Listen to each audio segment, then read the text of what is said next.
In the Strap podcast tonight, we haven't done a really good showing. James Mason fucked me over last week. James Reed fucked me over last week, and it's been a good day so far, guys. What is What this, kind of dude? fucking intro is that? Dude, yeah, I think me and James were here last week waiting for you for 2 hours, and you bailed on the pod. You're full of You shit. need to get your shit together, Steve. You're The full fucker of lights shit. up a big fatty, and then he comes on with this shitty fucking Yeah, introduction. all this negativity, bro. Giving that, Yeah. you're giving that cuck energy right off the gate. Let me tell you something. Both of you guys suck cock, and that's just the end of it, all right? Not true. Yeah, not true. My own, but that's it. What's up? Now, we had some technical difficulties last week with James. He couldn't get on. He had two phones he was trying to get on, and then You can't finally use this shit on a phone. we were trying to get him on, and I made the announcement that we weren't going to be able to do anything because I pretty much made the announcement. Then he finally got on with his computer, so he did try. So I appreciate it, James, for trying. I'm James sure, Mason, I'm sure it was a you big fucking letdown for suck, a million people. Mason. You definitely suck. I'm sure a lot of people had problems sleeping. It was a big letdown, dude. You I know what I know, mean? seriously. It was I a don't think anybody gave a shit. You know how many people text me like, dude, you got James Reed on? I'm like, we did. huge letdown. And then Steve didn't make it. What's up? What, last week? That was Yeah, you that didn't make it, jerk off. What do you mean? Dude, shut up, dude. You're almost white. That was a white lie what you just did right there. Dude, you weren't on last week. What do you mean? That wasn't me. That was you. Dude, don't be lying. Anyways, what happened last week? I heard there was a tournament or some sort. But what Yeah, happened? I heard you were gay. I heard James had a really good tournament. What's going on with you, man? Yeah, you know what? It was a good turnout. A lot of good people. It was the best one we had so far in the last 3 years. To tell you the truth, we pushed the dough. You know. Now I know the other league did big numbers, but you also got the ultimate scare on this one that possibly you might get pulled aside and have to piss in a cup, man. That caused a lot of people not to come. You know, we talked it over, and last year we talked it over too about the possibility of maybe not. But last year I felt like we were being pressured to shut down the test, and I didn't want to be pressured to shut down a fucking test. So, and then somebody last year put out a rumor that we were testing for pot, and oh my god, that shut so many people down, dude. I tried to get through to everybody that wasn't the case, but it was already too late, man. It was either a genius that Someone sabotaged. Yeah, or it was just somebody that was retarded and didn't know that we didn't do that. You know what I mean? Either one. I think it's both. I think it's. I was just gonna say that, James. I think it's a little bit of both. I think it's a little bit of the retardation, and I think it's a little bit of, people sabotaging shit. You know. Sounds like a sabotage. If somebody put that out, it was genius. Yeah, I mean? it was genius. James, I respect the game on that one. Yeah, you have to, man, because everybody smoking this shit, and you tell them, oh, shit, we're going to test for that? God damn, man. So I respect who made the rumor, but I don't respect any arm wrestler that believed it. You never know. But the steroid thing, I think any good arm wrestler is on steroids. I think at this point, I wouldn't say any good arm wrestlers on steroids. I would say 98% of them. I would say the best arm wrestlers are on steroids. I'm seeing different things. I'm seeing different things now than I did before. What are you seeing? Yeah. What are you seeing, James? One, the people that are on steroids, it's no longer are they on steroids? It's how many steroids they're on. The fact that they're on them for sure, but how many? And it's not everybody. And here, you're going back to your analysis thing that we talked about this year. The problem I had with the problem I was going back and forth with, and was that we're testing, in my mind, I could be, I'm not an expert on this, but we're testing for, the testosterone, the DECA, the D-ball, uh, helo testing, the trend. That's coming up in Horse that. tranquilizer. That's coming up in that piss test. Yeah, but the GH isn't coming up in the piss test, and these guys are going crazy with the GH. And Now that I know you're not testing for it, yeah, that's what I'm well, going to do. you can't. You're not testing them in the piss test for an increase on the GH. The other thing is the peptides. There's peptides out now that are doing some of the things that steroids do, and I don't know what the testing process is for those. So you could be possibly testing for 5 things, and there's 20 things that'll make that happen. So I don't What's know. in peptides that would be similar to steroids? I would say. Sorry, I'm not a chemist. I don't fucking Name a know. peptide. Name a peptide. Well, EPC I'm one asking five you. seven I'm asking TB you. I 500. don't have an idea or slightest clue anything about really when it comes to peptides. So I'm asking you what would you say that would be nearly close on? You know what I Well, mean? here's the key with the peptides too. Is yeah, I know 3 of them that you'll gain strength and size. Uh, Follistatin is hard to get your hands onto. Hopefully, I'm saying it right. That one there is definitely real close to the results. From what I'm hearing, Like HGH or Tren or I don't know about trend. Trend, I think, is rocket fuel. You know what I mean? yeah. More like a test or a D-ball or DECA. Again, I'm not a steroid expert, but there's certain peptides that CJC, and there's a number on the end of it. That's another one. That's a strength gainer, a hormone releaser. There's a few that do that. What's this new one that everyone's talking about? BPC 57 or 500 or something. What is it called? EPC 157 and Yeah. TB 500. There you It's go. not Thank you. new. It's been out for like what, 5 years now plus. They call it the Wolverine pack, and it's Is that what Wolverine did to look like Wolverine? Is that what yeah, everyone's saying? that's what Exactly. If you take this shit, you're basically Wolverine, dude. Fuck, claws come out of your dick, not your hand. That's a healer. I'll tell you a crazy story, and it still blows my mind. Excuse me. My wife got surgery in February, and my brother started this peptide thing out in Vegas, and he said we have to get her on the BPC, the TB, and GHK, which is the glow. That they have that as a glow stack, GLOW. Well, at first he said we got to get her on the CLO, which is a KLOW. That has 4 things in it, and the last one is KVP. Well, a week into that, I go, "How are you feeling anything?" And she said, "No." She goes, "Yeah, I feel like I'm going to cry. My boobs hurt, and I feel like I'm going to have my period." And so we did some research, and that KVP is a hormone releaser. So we immediately got her off that one, and we went to the Glow, which is the 3 other ones without the KVP. Well, 4 weeks in, and it's hard to even have people understand this, but 4 weeks in, I'm asking her, "How's your shoulder?" And she goes, I don't know. We'd have to talk to several people that had the same surgery, did the same rehab, and see where they were. Well, while we're sitting there, we realized that she hadn't coughed in 4 weeks, and she had a chronic cough. She took Zyrtec every day. She took a daily inhaler every day.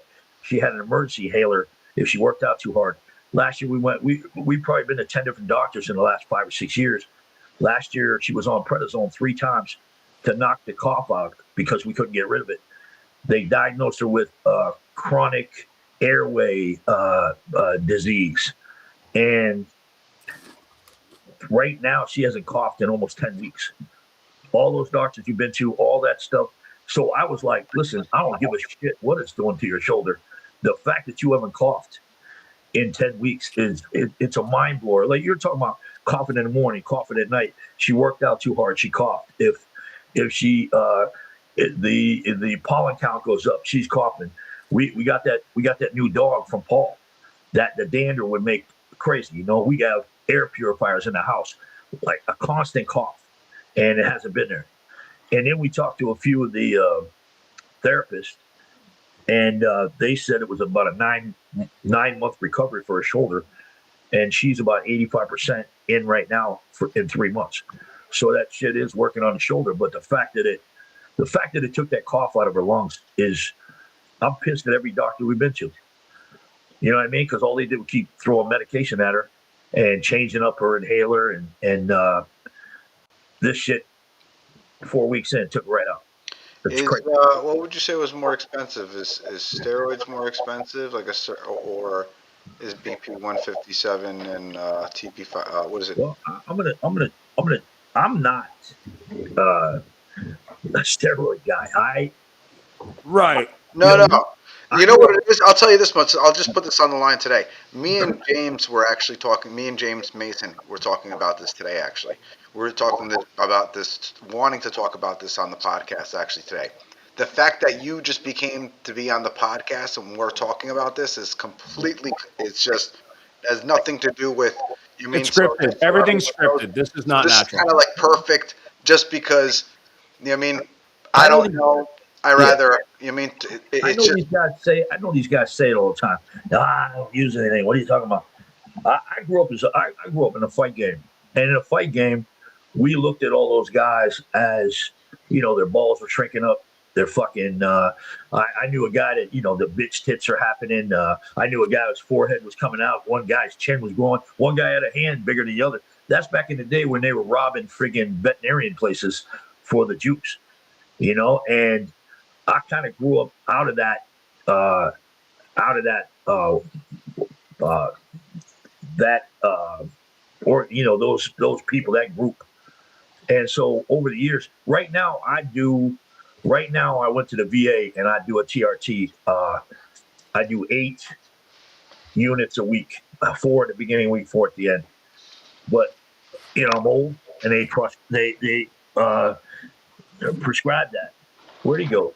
No, walk Are your away. shoulders natural? Is that from the testosterone, or just the black scorpion? It's probably from being in the gym for 30 years. Maybe that's it. I gotta start doing my shoulders. I got bitch shoulders. We lift heavy. We lift heavy all the time. That's all there's to it. But no, I don't do the DECA. I've never done trend. I don't do DECA. I've never done D-ball. I've never done high elo testing. I've never done GH. None of that shit. I'm scared to do. You know what? GH, everybody tells you that's the natural shit. It's actually a peptide. So everybody tells you do that. But recently I had the high blood pressure problems, and I got the I had to go down and get echocardiogram. So that shit scares me. I want to live. I want to have my quality of life as well as possible for as long as I can, and I don't need it. What would I take it for? What would I take a trend for? I hear guys all the time. I took trend. I'm like, what'd you take it for? I was trying to get my lifts up at the gym. I'm like, that fucking don't even make any sense. There's guys that take Viagra and Cialis to get a better pump at the gym, and what the fuck are you doing? I don't understand it. That's why I take it. Do you? There's guys that take it like that, and it's crazy. And they talk about how good a pump they get at the gym. That is nuts. But I feel like if you take that stuff on a regular basis, you can really never go back. You're fucking up your foundation almost. Yeah, and when I need Viagra, when I need Cialis, and I'm not trying to be a bragger, but when I need it, I'll fucking take that shit like Pez candy. But until that time, I want to stay away from it until it's needed, because I don't want to have to walk around and say, "Hey, hold on, baby, give me 30 minutes." You know what I mean? I don't want to get an assault charge in public. That's why I don't take it. So no, I'm not. I've never been a big steroid guy. I've never been. Tried some tests here and there, and now because I'm old, VA put me on it. And my what was the last time I got a blood work probably about a month ago, and I was right around the 825 mark. So that's pretty good, dude. Yeah. This is where it's supposed to be, though.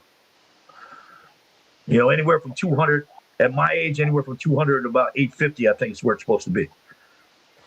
So I'm good. But we're in the gym. We're in the gym all the time. We lift heavy as shit. And What's your favorite shoulder workout, James?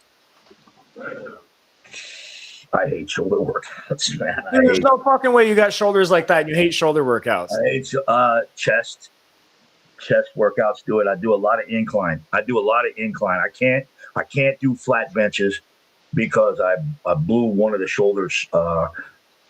Not blowing it out, but what happened was it was bothering me. I get on the bench, and I'm probably doing 225, reps here and there, and these fucking kids get on the next bench next to me, and all of a sudden they're doing 225, right? And I'm like, I can't have this, dude. You know what I mean? So I had to keep jacking it up. Not disrespect. Yeah, it's crazy, right? So finally, I was back there. I'll do 315s for 7 or 8. So I'm like, I think I had like 325 on, and one of my arms just dropped. It sounded like Rice Krispies, and it just dropped. Michelle had to come pull the weights off me, and good thing those kids moved. But ever since that day, I've had problems with flat benching, but I can incline. So I just do, and I hardly ever do the bar. I mostly dumbbells all the time. I'll tell you what workout I did yesterday. I did 70s, 80s, 90s, 100, 105, 95, 85, and 75, and then I went and did 200 push-ups. That was my chest workout. I'm such a bitch. What do you mean? I'm doing 25-pound incline right now. I'm my grandfather, dude. Swear to God. Did 200 push-ups a day, a workout? With my chest day, if I don't feel like hitting the machines, I get 200 push-ups in at the end. I'll do not all at once, for Christ's sakes. I'll do sets of either 30s or 40s, and that's after the dumbbell workout. That's ignorant, dude. I probably could maybe 15 push-ups without stopping. I think I could probably get. Probably do about 40, 50 push-ups, and then We're calling you out on Hold on, let's see it right now, Steve. Put the camera on. Change the angle. I want to see you do 40 without stopping. How much money are we doing? No, you said you could. I want to see you back it up. How much money? All right, so for betting me, how much money? Oh wait, James, Steve owes me like 100 push-ups. Dude, I'm thinking you that, owe dude. me your fucking life. What are you dude. talking about? You said I wouldn't beat Nelson, and you said I wouldn't place at the tournament. I placed at the tournament both arms and beat Nelson. That's like 200 push-ups. Nah, dude. First of all, the Nelson thing wasn't. You're full of shit. I said you wouldn't place at the tournament. And I got 2 trophies right behind me that says I placed. Michelle does, because nobody was in the class. There was only 3 people total in the class. Michelle does sets of 20 and 30s, and she does anywhere from 100 to 150 when we do a chest workout too. And yeah, but if you look at Michelle, you can tell she works out. She does them on those little handles that wiggle because her wrist, or she can't go flat on her wrist, so she does a fucking which I think might be even harder. And she goes deep too. You talk about this, James? No. Oh no, what is that? You never seen this, James? Check this out. No. If you're a workout guy, I need to get sponsored by these pricks. Okay. So it's a board where you can put the handles, and it's all different angles. So blue's chest, yellow is back, red is shoulders, and blue is tricep. Or push-ups. Yeah. Nice. Yeah. How do you think I look like this, dude? I couldn't imagine, man. I thought it was a trend. Obviously, you imagine me on training with my little balls. These things are round. They got a handle and they move. They rotate a little bit. She does it on those, man. You got any at home? No, I don't. Or I'd pull it up and show you. Send me the photo later. I will. I want to see this. So that's what I do, and then I do heavy back, and heavy legs, heavy triceps. And every time I do heavy triceps, brain busters, my freaking ulnar nerve on my left arm pops out of place, and then I have to go do heavy ass push downs to try to put my ulnar nerve back into place before I leave the gym that day. Other than that, then I go to try to do a heavy ass biceps, and my ulnar nerve is sticking on the bone on the end, and I can't do the biceps because it keeps hitting the freaking bench. Yeah, so that's the Dude, workout. you got to make me a promise, James. The next time we're in town, I want you and the Black Scorpion to take me to Planet Fitness, whatever gym you go to, and we'll make content. We'll film it. Planet Fitness don't have dumbbells over 75 pounds, man. So That's I'll fine take for you. me. She's been That's at fine. she's at a place called Endeavor Entertainment. Or Never You can Endeavor go. You Entertainment. can go to the machines. You can use the machines. It's not a She's at strict a giant ass. club. She's at a giant ass gym in what the fuck's the name of it? Endeavor. What's her name of her gym, Steve? Fuck if I know, dude. I think it's Endeavor, but Dude, it's like, Steve can't even do 20 push-ups. What makes you think he knows the name of a gym? it's huge. Dude, you can I'll suck my take you cock, and then we'll figure that Are you out. gonna do these push-ups, bro? Dude, if you want to make a bet, yeah, let's make $1,000 bet. Dude, I'm in the comments right now. Everyone says they want to see these push-ups. No one believes you can do 40. Dude, I'm not even in the comments to tell you the truth. Yeah, see, you need, dude. Nobody believes you. I was doing sets. I was doing leg Let's presses make a bet. with 915 pounds last week. Sets of what? Legs? Yeah, legs. Yeah. Oh, are you on the inverted leg press? Yeah, leg press. Yeah. I like that. I Yeah. feel like that's the best way without getting hurt. Whenever I'm doing squats, like with What it does is sometimes my back gets out of line a little bit, and that if I put on that heavy ass weight, it puts me back in place. it compresses you. Yeah, way better than going to a chiropractor. So Now, workout. So that's where if I got shoulders, that's where they come from. all right. Yeah. So what I'm hearing is I got to stop being a bitch and I got to start moving some heavy weight. You got to move the heavy weight. You have to. Yes. I'll be honest. I'm so scared of heavy weight. I don't know what happened. When I was young, I used to chase it. The older I get, I do lightweight and high reps. But I got to stop being a pussy. I mean, it's not your arm wrestling's not suffering, so I don't know if you're doing something wrong or not. But I've always been on the heavyweight side, so I've always gone that route, dude. I feel like it's harder to do lighter weights and a lot of reps. So Here, 1 second. We got our first caller in the strap. What's up, Chris Vert? What are you doing? You fucking, I'm smashed, James. Chris Vert's drunk, and you're on In the Strap live right now, bro. No, I'm not. You are, bro. Say what you want. Get us canceled. I'm just kidding. Don't. Nah, You are. no, my birthday tomorrow, so I'm fucking wrecked. Dude, happy birthday to Chris Vert. It's Happy his birthday birthday. tomorrow. Like, am I really on the podcast right now? Can you hear him? Yeah. Happy birthday. Yeah, you're on the I pod. can hear it. That's fucking great, bro. Yeah. James said happy birthday and he loves you. He's a good dude, man. He's a good dude. He's just that years ago he asked me to be. He had a podcast, right? James now, ain't Years ago, he had his own podcast. Hey, he's still got his podcast. You got two of them, right, Chris? You do like the thing of the movies, and then you got an arm wrestling pod.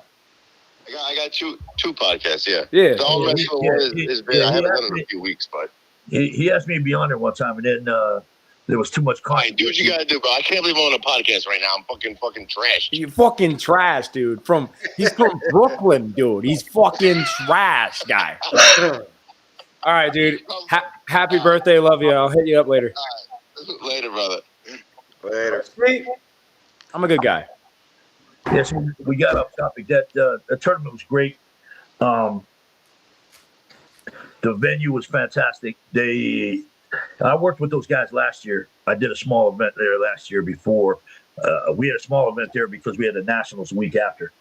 And they treated us fucking. They put all of our logos on everything in that place.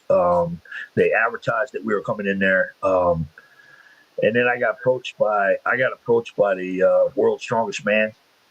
They wanted to know if we do something June 21st over by the Ohio PA border. I really can't because June 27th they got Keystones. I told him I'd try to put together some matches, but I got to get back to him. A Real One Jiu-Jitsu came up to when we were doing the competition. Said they loved it. They'd like to do something with us in the future. Who else? Shit. There was a couple. People coming up. You know what? A lot of people never seen it before live, and you know that when they see it live, they're like, "Wow, I didn't know it was like this." You know, so Especially if you got two entertaining pullers, you know what I mean? You got two guys that I don't think you need to have drama, but two guys that want to beat each other, like they're there to win. I love seeing that shit. You know what I mean? Yes.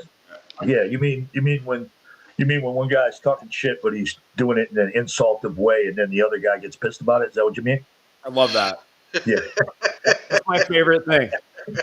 I don't believe in it, but I love to watch it. You know what I mean? I would never act like that. I think that's a terrible representation of arm wrestling in the sport. I think it's what you did. What are you talking about, dude? Nothing but respect on the table. No. He talked to me about it a couple times. I respect that he come and talk to me about it a couple times. I love the respectful shit talking. I love it. It's the personal shit that bothers me. I think that if you can't shit talk without getting personal, you're not smart enough to be in that friggin' conversation.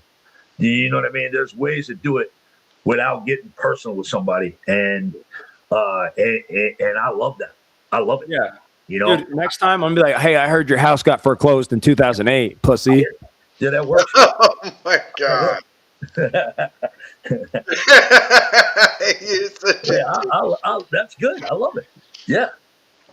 Yeah, the problem is though, when you just make shit up like that, and then you see them look at you bad, you're like, "Oh no." Yeah, but that's fine, dude. Suck my dick. That's the one I have a problem with. But it's not necessarily. Who would say such a thing? Nah. Or I'm gonna be honest, James. I'm a changed man. The minute I lost my appendix, dude, I had that Jesus moment, and now I'm what's that word? full blown gay. Rejuvenated.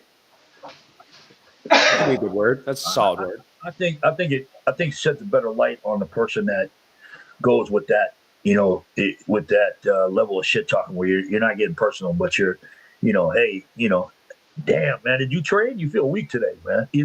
That kind of thing is great, but getting insulting somebody's girl, or I was at a wedding one time and guys walking down the aisle, my cousin's wedding, best wedding I ever been to in my life too. And one of the groom side said, "Hey, I'll give you $5 for your girl." And the fucking place broke out like crazy. My grandfather was fighting in the aisle.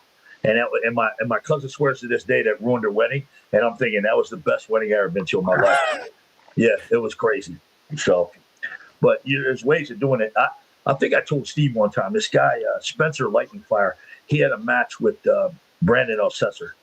And he started putting up videos, and they were just so smart and creative that they were just great, And then you seen some other guys that are like, I'm gonna kick his ass, I'm gonna fucking beat him up like a fucking dog, and you're like, that's dude, you ain't. I don't believe you. I don't believe guys when they say that. You ain't smart enough to be in that conversation, dude. If you can't come up with something, I don't want to toot my own horn, but even when she was getting ready to pull Angie Rose at one of the wall events, she hated this part, but I took her downtown, and I found the guys that are homeless dudes on the corner, for money, and I had made signs, and I made Michelle get out at the corner, and I talked to these guys, and one guy says, "Hey, listen, I did MMA. She's safe with me." I said, "Oh, okay, cool." So she had a sign that said, "We'll beat Angie for money," and then the other guy had a sign that said, "No Canadian money," because Angie was Canadian, And people were stopping and giving my wife money, change from on the side of the road, and I was down the street filming. To me that was fun. You know what I mean? Yeah, that's it. Yeah, I, that kind of shit. I enjoy that, man. Yeah, and then you just got arm wrestlers now selling themselves on OnlyFans. It's pathetic. I'm waiting for Steve's page. I'm waiting to see these 40 push-ups, dude. Wait, hold on. Here's a better question. James, do you think Steve can do 40 push-ups in a row? I think Steve thinks he can do 40 push-ups. I think I want to see $1,000. Just saying. I'm Yeah. thinking I want to see $1,000. That's what I want And to see. we're talking about touching chest. Yeah, titties to the floor, looking straight. Yeah, you got to do that. Otherwise, it's not a real push-up. Yeah, and Steve, you cannot do it on your knees. Bro, Sorry, you bro. want to put up some money, or you want to just shut your fucking mouth? Do you want to? I'll one tell or you the other? what. If you can do 40 push-ups, I'll hand you a Benjamin the next time I see you. You're so full of shit. What else you want to talk about? You got any? You got any Well, I questions? was talking to James earlier, and I said, was there any rising stars, any rising talent? And what I meant by that, James, was it seems to me the old guys that are elite are so far ahead of the guys that are in these pro classes right now. And even the guys that are really good right now, they're all like 40 that are, you know what I'm saying? Yeah. I haven't seen like a 25-year-old that I'm like, oh, this guy I think at any of it like, moment is going to I be think it. of it like this. Look at my wife, right? And I tell people this story. My wife started in 2014. She won the hammer in 2017. She didn't know how to arm wrestle until 2019. And I see these guys coming up through, and they want to be arm wrestlers. They think they're arm wrestlers in 6 months. It took her 5 years just to learn how to freaking be a basic arm wrestler. And some of these guys got natural talent. Some of these guys got a natural ability, but I would say the majority doesn't. And thinking that they're at that level with the skill set, it's, the older dudes knew they weren't there, and they kept working to get there. It seems like the younger guys think they're there, and so they're not working to get more. You know what I'm saying? I like what you're saying. It makes 100% sense. I see a lot of that, and then if you go back to when I was growing up, if you saw that big play on the NFL on a TV, or you saw the basketball game, some kind of trick play they did or whatever, you had to get on your bike, ride over your friend's house, try to remember exactly what the fuck it was, go out in the yard, try to perfect the thing, and you guys could never get it right. And by the time you got done at the end of the day, you'd forget about it and it's gone. Well, now you got the phones, and you got the computers, and you got YouTube, and you got all that going on, and these guys can sit there and get on that phone and see Devin do this crazy ass move, and then they go and they practice that thing, and they can watch it over and over again and thinking they got it down pat, not realizing that I think Devin has had 3 different surgeries on his arms because of some of these crazy ass moves. He's got the bone density of a fucking steel plate, and his tendons are probably like, iron. And so be able to do some of those things. That's why we shut down the AMs and the novice at all the tournaments that I'm involved with. We don't let them do some of the moves that, especially a King's move. We tell them right away, if you can do it correctly, you shouldn't be in the AMs. And if you can't do it correctly, we don't want you getting hurt, and you're going to get fouled out anyway. So a lot of that stuff, I think they're getting ahead of themselves. They don't want to put that. I don't want to speak for everybody because I don't want to, I don't want to speak for everybody, but I think they're getting ahead of themselves. They don't want to put that 5 years in, that 6 years in. They want to be there tomorrow. And I think that's a big problem. It took me 6.5 years to get a black belt when I started. Okay. And I think there was white, green, brown, and black. And if you go in, if you go in today and you got white, yellow, blue, purple, green, red, brown, black, and they all have like 3 stripes on them. Yeah. Because we're impatient as shit. And if me and Steve went and opened a karate school, he opened one on one corner and I opened one on the other, and we have 25 students come in, and I stand in front of those students and I go, listen, I will get you your black belts 6 years, no problem. I'll make everybody here a black belt in 6 years, 6+ years. And Steve opened up down the street. And he said, I'll make everybody a black belt in 8 months. I would open up the next day and I'd have one guy there, and Steve would have his 25 and 24 mine. Right. Everyone always wants the easiest path of resistance. That's it. That's it. And it's more so, it seems like to me that it's more so today than it's ever been, you know? So, well, people don't want to suffer. Suffering sucks, right? The grind sucks. Going to a tournament, pulling these pro guys, getting your ass kicked. That's why you see a lot of guys pull semi-pro, or they'll stay in amateur because they just don't want to get their ass kicked.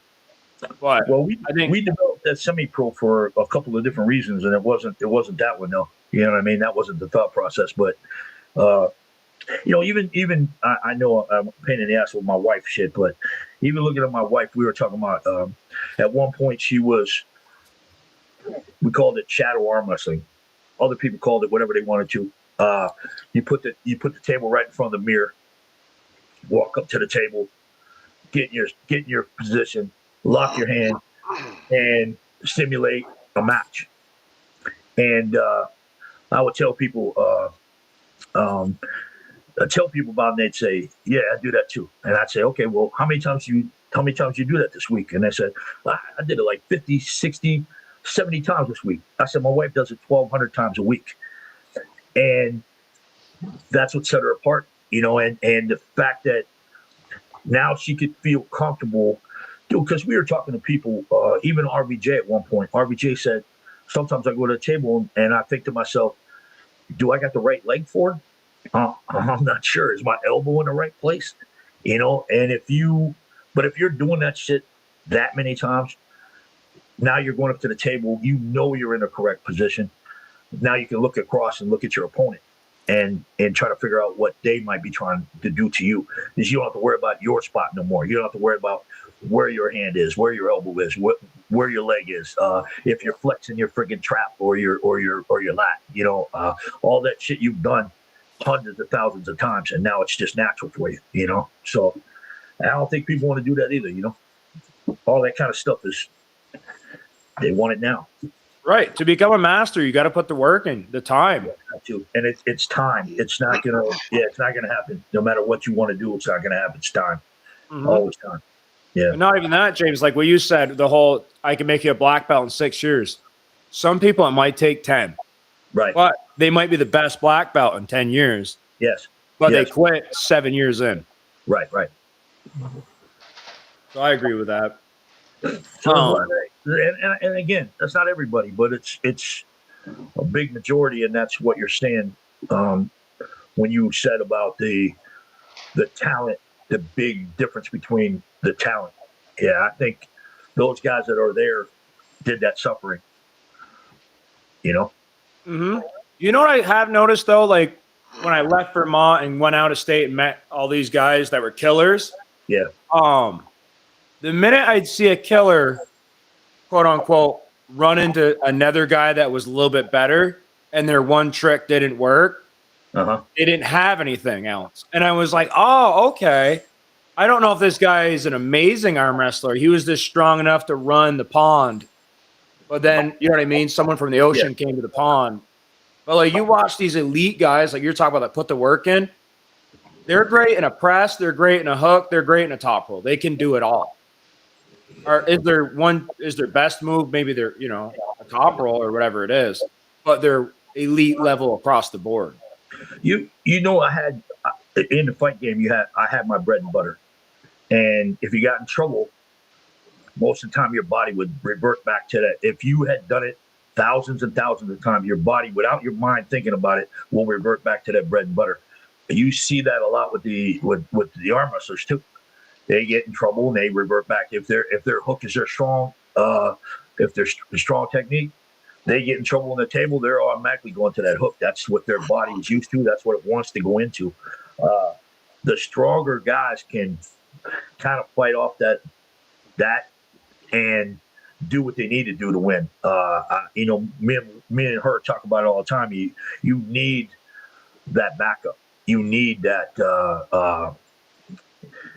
Not only that other technique you might be good at, but Even throwing in a trick play here once in a while is a good thing. You know what I mean? We talked about that over and over again. I love James Wagner's got this flash press that's just crazy fast. I haven't seen too many people stop it, and we tried to get her down with it, but it wasn't working too well for her. But you again, you're shooting back to your bread and butter, but the more experienced guys will be able to get past that and do what they need to do. You know what I mean?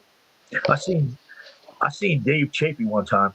He was tired as hell. I think it was a wall final, and he top rolled to win the match, and all everybody in the place, their mind was blown.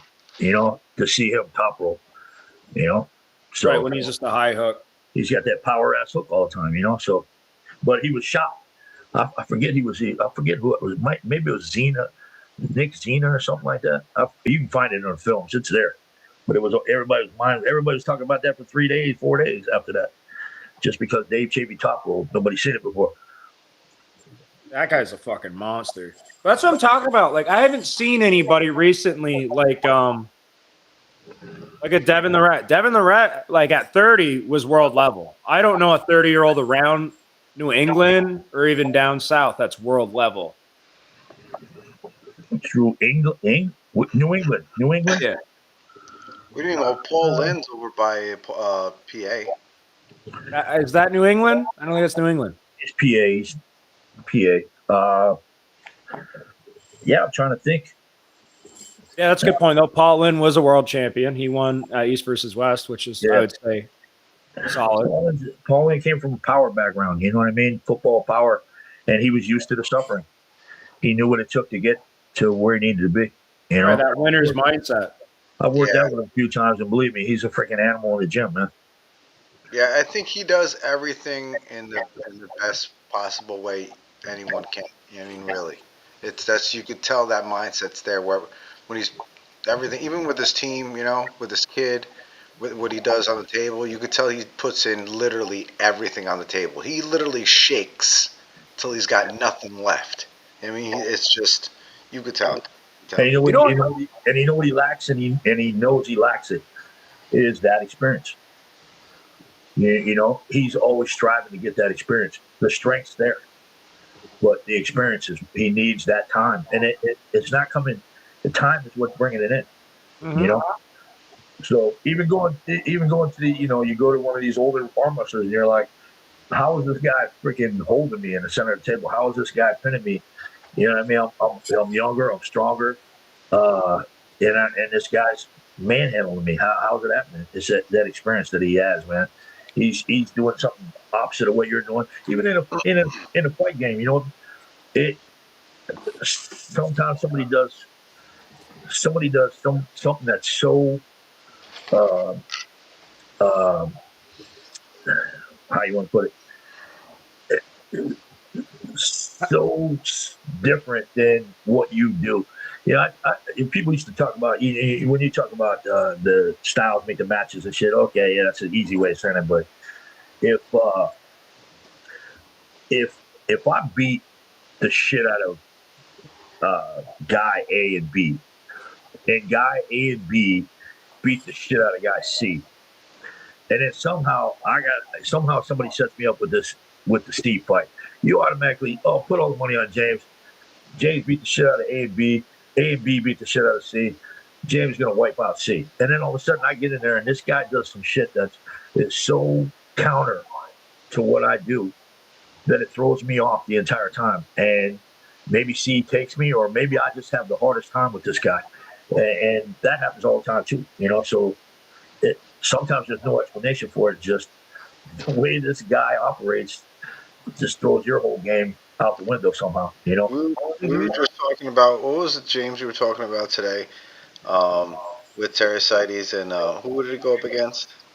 Arthur, I can't think of his last name. That guy that's got the freakishly large arm. Right. We're just talking about that. I think I would say Mendagas is natty, right? I mean, he looks natty.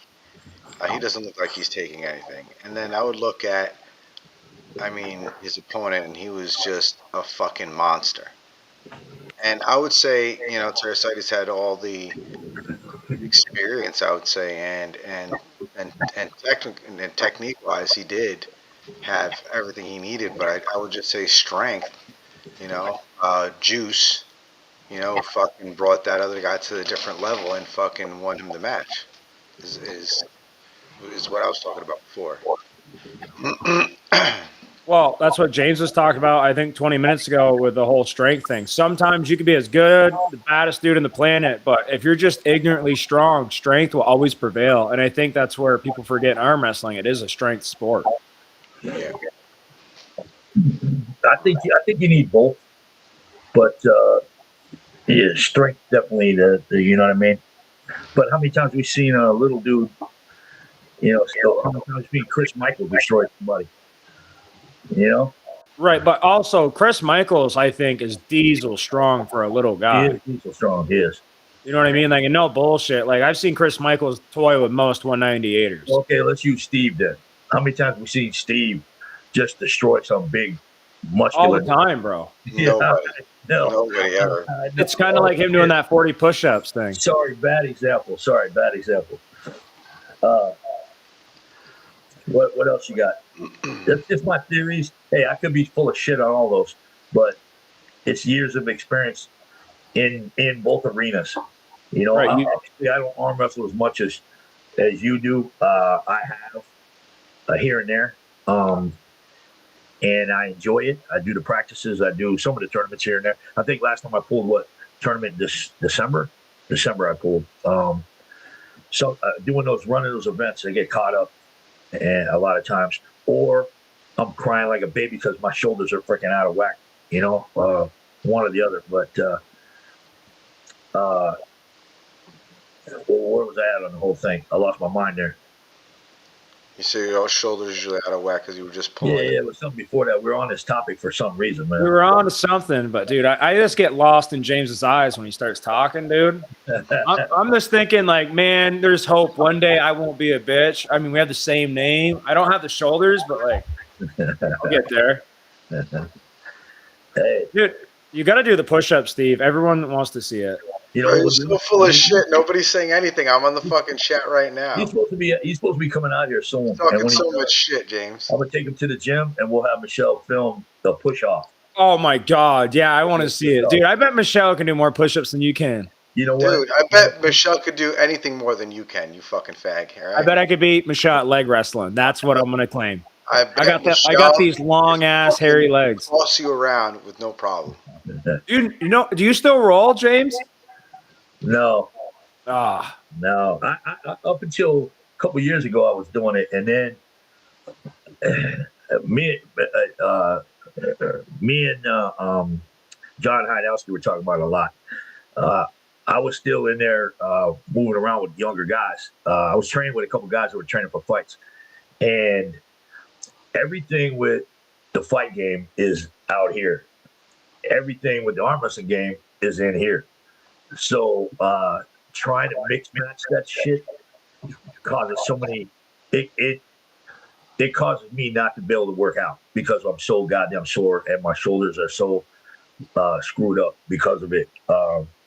It's either got to do one or the other, or and I'd rather try to get to the gym. I still got I still got to get. Dude, I still got the itch every fucking time I go in there. I want to go in there. I want to put gloves on. I want to freaking do it. I feel like I could still do a 5-round fight, but and be good. But it wouldn't be the 5 rounds that fucked me up. It would be the 150 rounds I did prior to that fight to get ready to fight that would screw me the fuck up. You know what I mean? So what I'm hearing is we need to have there's anyone you don't like? We'll set up a fight, dude. Well, yeah, just a quick bare knuckle in the yard. That way I don't have to train for that shit, Dude, but bare knuckle savage. Do you watch UFC at all? People don't realize that shit that, they talk about how guys got fucked up over this fight, or they got their brain fucked up, or they're goofy from that last fight, that 10-round fight, 8-round fight. You're doing 150, 200 rounds in the gym of hard sparring with your sparring partners, and your sparring partners are usually harder fighting than you are with a ring with a guy. Yep. And that headgear is only keeping you from getting cut. It's not. It's not keeping your brain from fucking bashing around inside your fucking head while it's going on.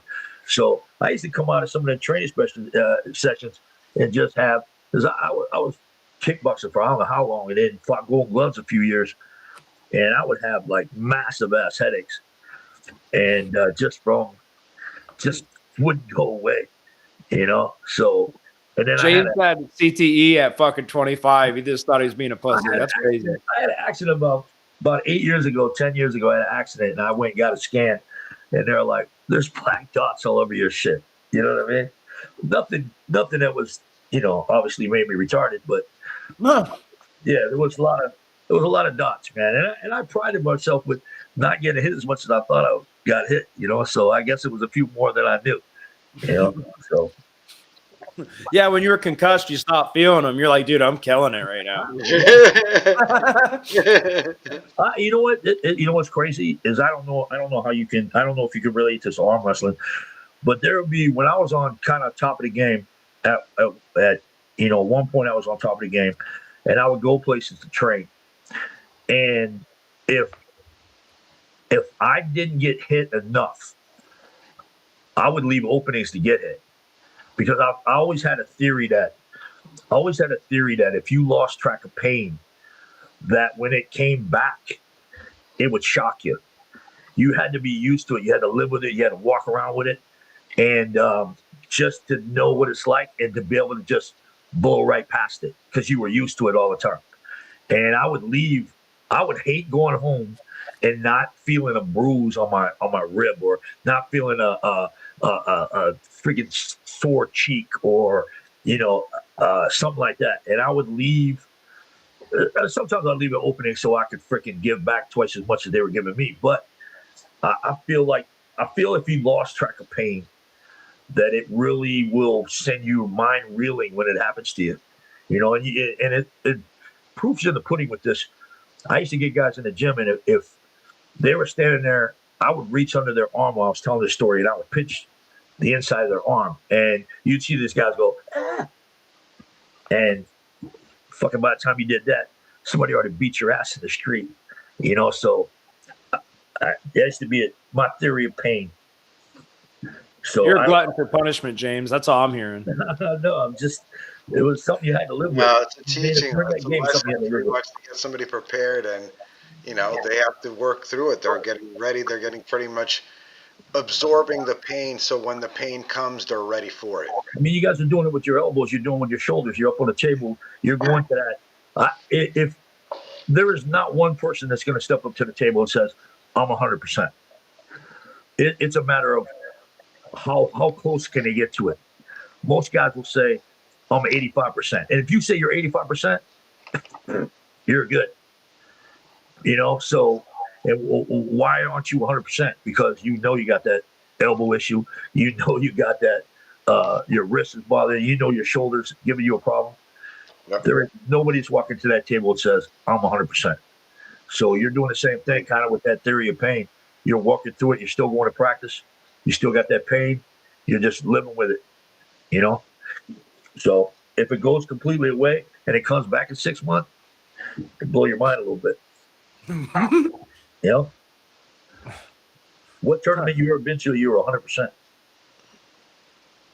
I'll be honest. I'm normally 100% when I pull. Like, oh my God, dude! Never mind. Let's go to a new topic, dude. Forget we're not talking to this guy. Full of shit, bro. He's so I know.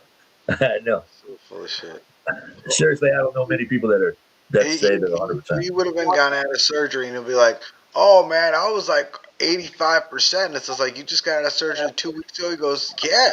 It's like, you're fucking retarded. I think the norm is going in and they're not 100%.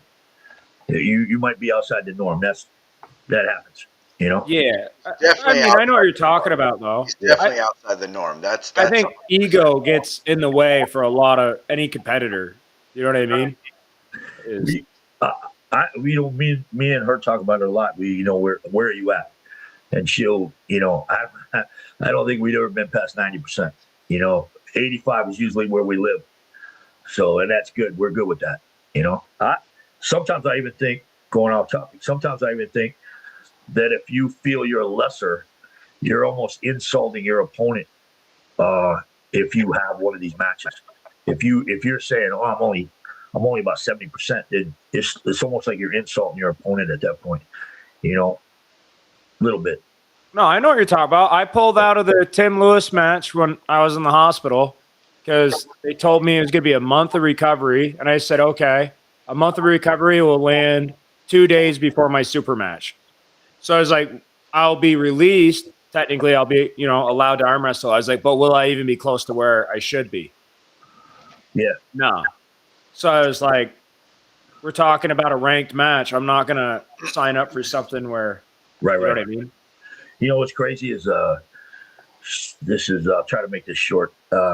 She had a match. I won't even say the name of the opponents, but she had a match, and they found melanoma on her cheek, and so we went to get it checked out. We were going to try to get the surgery after the match, and when we got to the doctor, they were like, "No, this thing is burrowing through your cheek.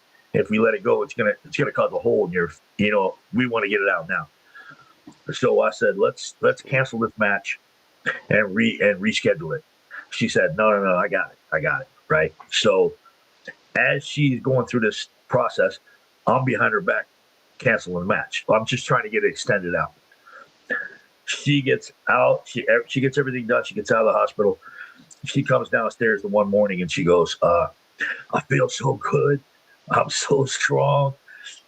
But it killed this girl, right?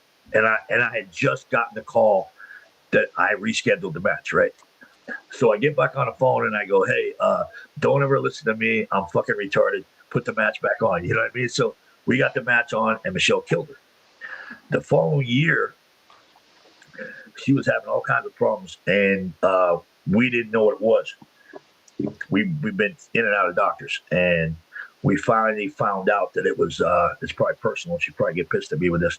I never heard of shit before. Fibroids. You ever heard of fibroids? Yeah. Is it like a thyroid in your butt? No. And I wouldn't tell that story if it was, for Christ's sakes. I don't know. It's Dude, it's just us three, James. No one else is listening. It's a growth on your ovaries that causes a pain, like like in labor. And this thing was happening. It would happen for 2 hours. It might happen for 8 hours, where she's just laying around in pain. And this went on for months until we went to probably about 3 different doctors, and they didn't have any clue. We finally, a nurse practitioner said, "Hey, honey, you got fibroids, right?" So we went in. She had a match coming up, and we went in 2 months prior, and she got hysterectomy. All right, and I said, "Let's extend this match. Let's get it pushed out. She goes, no, I got this, right? So since I had, after the year before, there was no way I was going to try to do that again, right? Because I thought, well, she's got it. Right, so she knows. She gets up. She pulls the first match, destroys. Then she looks over at me, and she don't have 1 ounce of energy left in her whole body, man, because we had no clue on how invasive that hysterectomy was. It's like, no idea. Right. Yeah. So. Well, like you just said, back to your whole thing of knowing what the pain is. Yes. If you've been off the table a while and you're not used to that fight, yeah, you come into it, especially after having surgery. Now you're not even recovered. You know what I mean? Your body's been through something that it's never been through. Right. That's crazy. Yeah. So that was a big mistake. But the thing I did the year before, I couldn't make the call again. So isn't it kind of cool though? When she won, when she did the surgery the first time and won, I think that makes the win that much better. Well, she was just down in Pittsburgh, and her once in a while she got a couple of disc problems, and the disc had got fucked up somehow.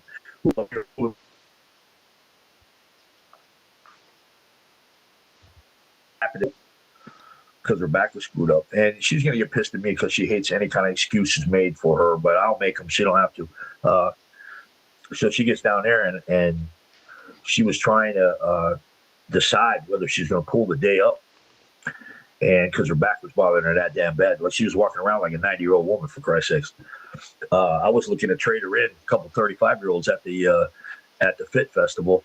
You know what I mean? But so she pulls, and I think after she won Masters, she had tears in her eyes, and she went and sat down, and we put some more icy hot for about the fifth time on her back, and then she got up and she pulled the regular division. But that's her, man. You know what I mean? She does that shit, all the time. I never. Shit, I always get to talk about my wife, but I love it, dude. I never seen that side of her until it happened. Until she started in 14, I never saw that side of her. She did a little bodybuilding in California. That was it. But I never saw. She never. It was no sports. It wasn't like she was a soccer player or a basketball player or, she did this or did that. That didn't exist. She was always in the gym lifting, but no real competition. And then when it hit, it was like something came out of her that was crazy. Love of the game. She loves it. She loves it. Steve, what you got now? Just think about how he's going to cop out of these 40 push-ups. He's taking some protein. Thinking how you're going to suck my dick later, fag. That's exactly what a person that can't do 40 push-ups would talk like. What else you want to talk about? Want to talk about the Triple Crown? Oh, I see you put some stuff on that. well, what sucks about that is I didn't read it right, so I got to win 3 individual ones to get the hoodie. Yes. My comeback isn't until September, so that means I only get a chance to win 2. That really shuts it down, yeah. Yeah. So good news for – actually, that means I'm going to stop everybody from getting a hoodie. Yeah, we did it. We did it up until I think I did it in 19 – I started it in 2019. And then we a couple problems that came up, and we took a couple of years off. But so we were giving away the jacket, and then how that works is if you win the 3 separate tournaments, you get a jacket. If you win more than that, now you're in the running for the money because each one of those promotions is going to put up a little money. And if you say you got at the end of the year you got 3 wins on your left and 2 wins on your right, we're putting the stripes on those sleeves too, like overseas stripes. Oh, that's cool. And also the ultimate winner, everybody gets a black jacket or the camo jacket or whatever one we go with. The ultimate winner gets a red jacket, and it says the freaking that's the ultimate winner. That's the one that takes it. Almost like what was the golf one? You get the gold jacket. Yeah. But the black jackets, we did it. I'm not gonna put up the pictures of all the people that won already over the years, but it's just a fun thing, Yeah, it's just something else to chase for. Yeah. I got a question. Do you guys – I miss these old trophies. You know what I'm talking about? Yeah. I know as far as promoters, it's more expensive probably than the medals, right? Yeah. It depends. The expense goes on the levels. What do they call it? The ones that are singular, the one column, the 2 columns, the 3 columns, it starts getting fucking really expensive at that point. And there is a trophy company that you can order the trophies from and build them yourself and save a little money, but it's still crazy expensive. Well, I was just thinking because I trained with Joe Fitzsimmons on Fridays, and Joe's got a 3-story marble world champion sit down. Yeah. And it's just one of those things where it's so awesome to look at that you just you know what I mean? You're like, I don't care it's for arm wrestling. You're just like, this is a beautiful piece. I'm sure at the time with costs and everything like that, I'm sure they were different when he was pulling. I mean, so I got 2 6-footers down in Michelle's gym, and then I got The United States Championships is I think it's a 3-footer, but the bottom is a lamp. So you can plug that shit in, and it's a lamp. So when you come over for New York State, I'll bring you to the special room downstairs. You can take a look at all those, man. Yeah. You mean it? I'm looking forward to it. Yeah, that'll be good. Put it in the calendar, babe. Stupid. I would love, we looked into it many times for the. I'm giving them out to the kids. Yep. I still have some single columns down in the garage, and a few double columns, but usually it's only for like a grand champion trophy or, like I said, for the kids. Yep. I haven't gotten them again. I'd love to find a place that gives me a damn good price, Right. But even the medals now are through the roof. Look the Nationals last week. There was 112 divisions, so I had to have medals for 112 divisions. Now 112 times 3. Right. How many medals is that? It's over 300. You got the shipping. All the pros were 4 inches. So Yes. yeah, it's a lot of money. Right. Even if you say, again, we don't have to throw prices, but let's say each medal's a $10 medal. No, it's not that much. Oh, but still, I probably spent. Steve knows. I probably spent $1,500 or more on just the medals. right. And Your own money. And then I put my staff up in an Airbnb. Between those two, you're over $2,000. One time at Keystone, Paul and I were up around $7,000 or $8,000 in expenses before we opened the doors of Keystone. So if it would have rained or we had a terrible turnout, we were eating it. Yeah. I got a question as promoters. I was thinking about this the other day. I was like, how much money would I have to have for like a first place prize at a tournament to make everybody want to go? Anyone that's an arm wrestler, like, is $500 enough or is that not enough? The problem with giving out $500 to the first place is usually you attract the sharks. And when guys see that the sharks are coming to the event, a lot of them won't even bother to come. That's why even Greg Sharp and I had that conversation when he started that World Series of Arm Wrestling. Now he pays out to 10. Now that's huge, but wait, 10,000? No, he pays out 10 spots. Oh, 1 to 10 he pays. I think first place is like $3,000 or something like that. You know what I mean? That's money. I have to look at. He's got it listed. He's got it listed all over the place. But when you look at when Wall was doing the Super Series around the country, they were giving out $10,000. But when you broke down that $10,000 with the divisions, it only came out to 300, 200, 100. And guys were like, "Oh shit, it's only 300, 200, 100." But what they didn't bitch about was an awesome award. They didn't bitch about the awesome award, and so I always looked at it like I'd love to be able to give out, $50,000, $100,000, but where's that coming from? Right. You need sponsors. You need the money. You need money being invested into something. And what are you doing? What are you doing for the sponsors? The guys call me all the time and say, about the what do you do for sponsors? You can't go to these sponsors and say a sponsor sells widgets. I just use this as an example. If you go to that sponsor and say, "Hey, listen, if you sponsor my tournament, you're going to sell twice as many widgets than you would before." No, you won't. These guys ain't buying it. Not talking bad about the arm wrestlers or anything, but if I had Burger King as my number one sponsor, half those guys would walk through my door eating McDonald's. They don't give a shit. You know what I mean? So for you to sell some company, you're going to sell them. You're going to sell their products. These guys are going to buy up their products.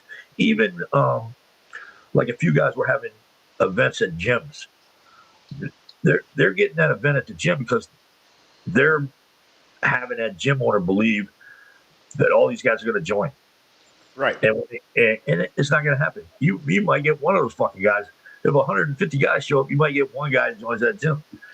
So if you're going to look for a sponsor, in my mind, you have to look at one that has dispensable money that he's just going to throw it away. Either he's got money set aside for a community service, his business does, for a tax write-off. He just wants a straight tax write-off, or This guy's got so much money, he don't give a shit. He'll throw it away. And usually those guys, you'll get one sponsorship out of them. I used to chase these guys here and Joe's Pizza Place and Tom's Auto Shop, and you get $100, $200, 1, 2 times, and now these guys, you ain't getting it back again. They ain't seeing. Everybody wants a return on their on that investment. Even if it's a small return, they're not seeing it, and I can't blame them. I can't blame them. They're going to sponsor your tournament every time. I had an attorney that used to sponsor our stuff, but we'd send him business. So he'd get some business out of here and there, and that's still dried up. So having enough money to make guys happy, I don't know if you ever reach it. Yeah, it's true. It's just so much money. I think I figured it out. I think just the pro classes without the women and the masters, I think for a 300, 200, 100 payout, it's just over 6,000. You're not bringing it in at the door. You're not even close to that. Right. And try to give away that money and don't have some kind of award with it. They'll be like, hey, I know I got my 200 here, but there's no medal. Yeah. No award. No award. Yeah. Well, like me as a competitor, I know this sounds stupid. I always like the trophy over the money because I get rid of money so fast, the trophy stays forever. Right. Well, we were just talking about, who was I talking about this with today? I agree. I mean, I prefer the trophy too, but some people like the money. Some people like the trophy and the money. It's expensive all around in general. I know who it was, but we were talking about. I think we were talking about Sharp's event. Somebody put up that they'd like to see the women get more money out at Sharp's event, or somebody put up that they'd like to get. They'd like to get sponsored there or paid to come there or a hotel room or gas money. This is a hobby. How many guys are professional arm wrestlers that are making a living off this shit? Devin, maybe That's Michael Todd, Todd, Devin. Right. So it's a hobby. What hobby do you get paid? It's a hobby. It's a hobby in the United States. Well, not even that, dude. Like a lot of these people, like you're talking about, want this money, and the argument I would be is like, well, what are you bringing? Like, right. Are you bringing 1,000 people to come to this event? Right. If you can guarantee 1,000, I'll pay for a fucking hotel room. You know what I mean? You're right. And then these people don't advertise. I talk about this with Steve all the time. Is these guys want super matches? They want to be this and that. Then they don't talk about it. They don't share anything. They don't put it out there. So guess what? You could be pulling for the #1 spot in the country. If no one fucking knows about it, who cares? Yeah. And there's certain guys, even when Devin wasn't where he's at right now, say 8-10 years ago, he was still obviously high on the food chain. Right. But Devin would come to your event and pull everybody there for 19 fucking hours.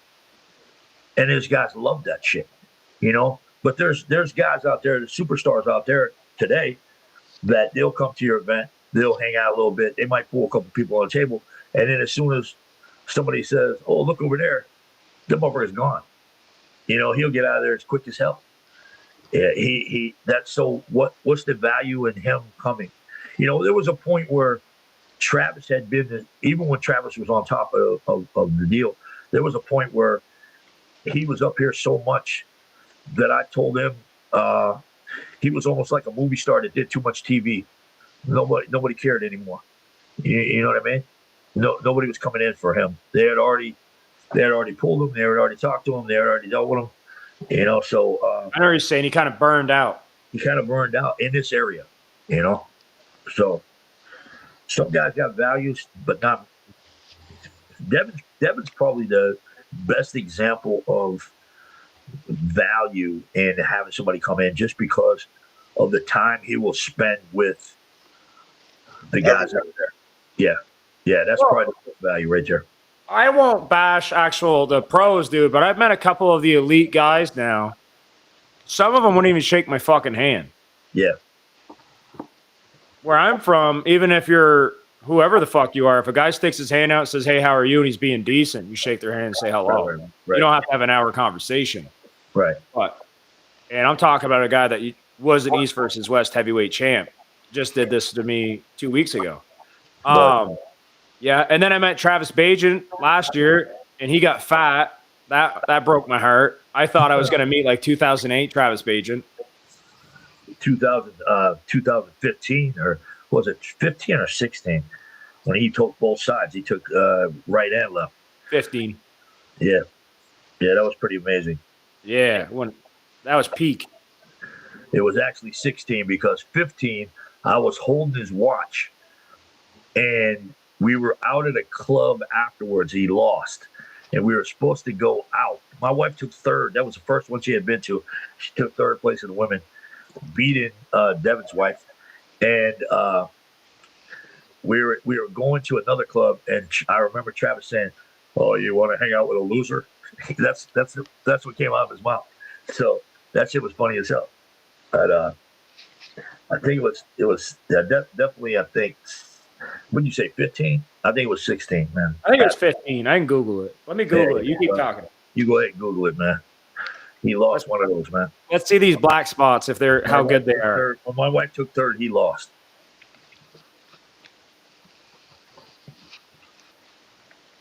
You ever pull up your internet tab and you're like, oh shit. What else you got? Hey, what were you telling me? You said Travis Bajan had a garage door spring mounted in his garage, and he'd walk out of the garage with a spring in his arm. No, we should go down there, and we took her down there because everybody wanted to train with him. So we took her down there. I wanted to get her the best I could, and actually, he didn't really have a lot. He didn't have a lot to give her, but what he did give her was invaluable. And he had told her that sometimes when he's walking into the place and he's screaming, "I'm the best, I'm the greatest," all this shit. He told her it was because there was 3 voices in his head telling him, "You didn't train hard enough. You're weak today. You're probably going to lose." And he was not necessarily talking to all those people in the audience. He was trying to drown out the voices in his own damn head. And when somebody's at that level, it makes you feel better because you're thinking that shit too. And knowing that he's thinking that shit makes you feel more normal. You know what I mean? So that was probably one of the best things that she had gotten out of him as far as training goes. But he used to put a band, a pretty thick damn band, not the little ones that we usually use, a thick ass band. And this is where that Jason Bale thing comes from. Jason Bale used to have a band in his basement, and he used to hook it to one wall, and he'd hold his hand up in a position like getting strapped, and wrap it around his wrist, wrap it around his hand, trying to make it even. And he would walk backwards until it started pulling his hand down. As long as he could hold it there without, and then they'd put a mark on the floor. And then he would try to obviously beat that mark all the time. So he'd have that marks, going out. I seen Travis with his left hand walking halfway out his driveway with that thick ass band on attached to the back of the garage. I've seen that video. Yeah, it was unbelievable, So Jason Vale didn't show too many people that the strap stuff, but I think Travis was one of them that he did show some too, But yeah, it was pretty amazing, to tell you the truth. So that's what I was telling you. Okay, I love hearing that story, but I told myself it was a garage door spring because I got a garage door spring in my basement. And dude, I can move that fucker about 5 feet, and it's about pulling me off my feet. And I'm like, how in the fuck was he walking 15 feet with one of these? He was walking further than 15 feet. I couldn't tell you how far, but you're talking about back of the garage and all the way out in the middle of the driveway with that. Yeah. And probably a 4-inch band, maybe more. I don't know. Right. It's just the feats of strength you see some of these guys do. I mean, I just watched Marcio Barboza pull Nick Stone left-handed at the Natty Bros. Yeah. And I'll be honest, I had Marcio written off. I figured Nick was going to steamroll him. He was way bigger. And watching Marcio pull, dude, I was like, oh yeah, there's some secret jam to this. Check the old matches of him with Brzezinski. They used to go back and forth, you know. And him and Devin too. Yep. Marcio have been around a long time. Oh yeah. Yeah. I didn't realize how many of these killers lived that close to Vermont, dude. I used to think everyone was out in the Midwest. Fucking, what's his name's from Jersey, dude? That's what I'm saying, is I didn't realize these guys were that close. There's some other ones right over the border too. A couple of killers over the border. I'm trying to think of their names. There's a couple of brothers used to come down to Vermont and pull at Bill Stinks.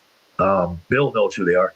Nice dudes, but yeah, they're killers too, man. So there's a few guys up over the border that are monsters.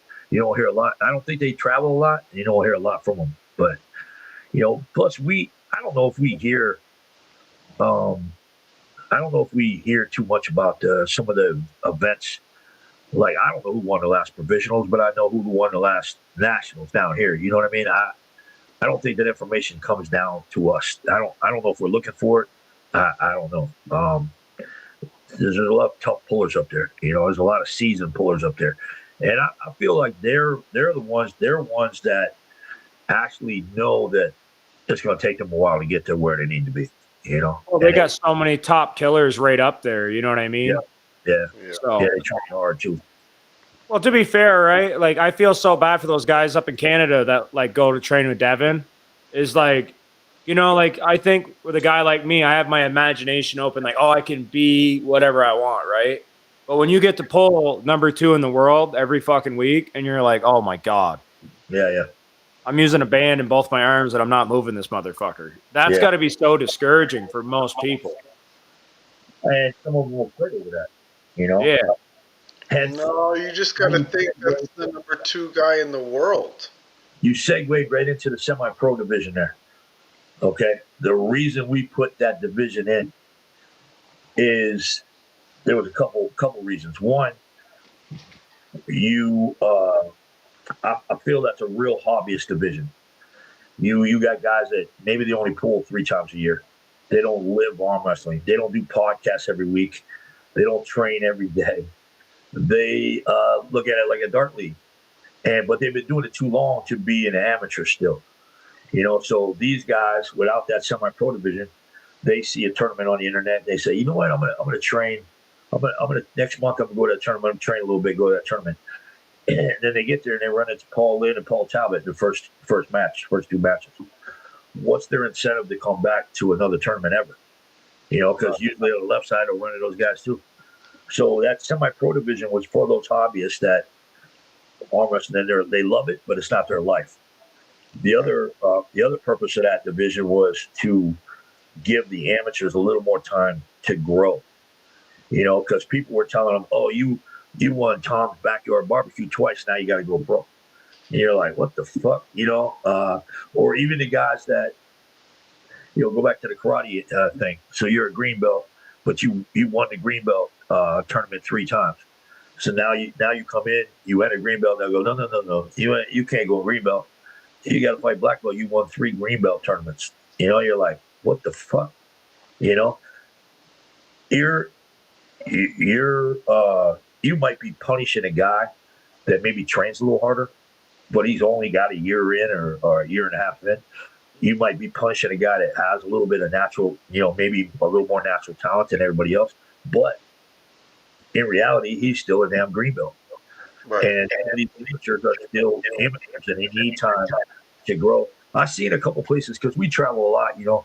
I've seen a couple places where these guys are getting pushed into the pro division, and it's almost like the pros are setting themselves up for punching bags for the next 4 years. You know, because they got these guys in there. They know they can beat these guys, but they told them since they won, you know, 3 local tournaments, now they got to go pro. That was the old mentality. I don't believe it. And that was a couple of reasons why we put the semi-pro in. Just like we really forced the women's AM across the boards too, and we were looking at like there was a lot more women's AM than there was women's pro. And realistically, if you took men's AM out of arm wrestling, the sport would die in 5 years because you're not gonna. My wife started; she had to go pro. There was no AM, and she stuck with it, but she almost quit a couple times, because she was getting her ass kicked.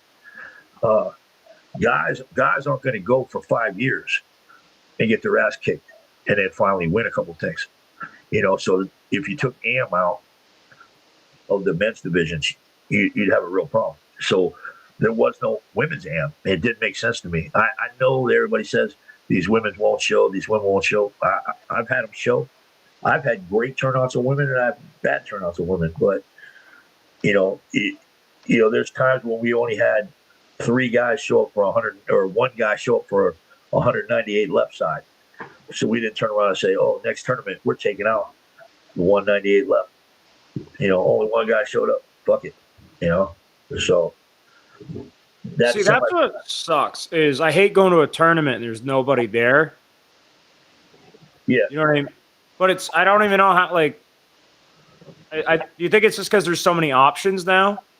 In my mind, there's too many options, but how is it, going back to the women, I've had women come and say, hey, James, there's only 3 women here. And I say, okay, yeah.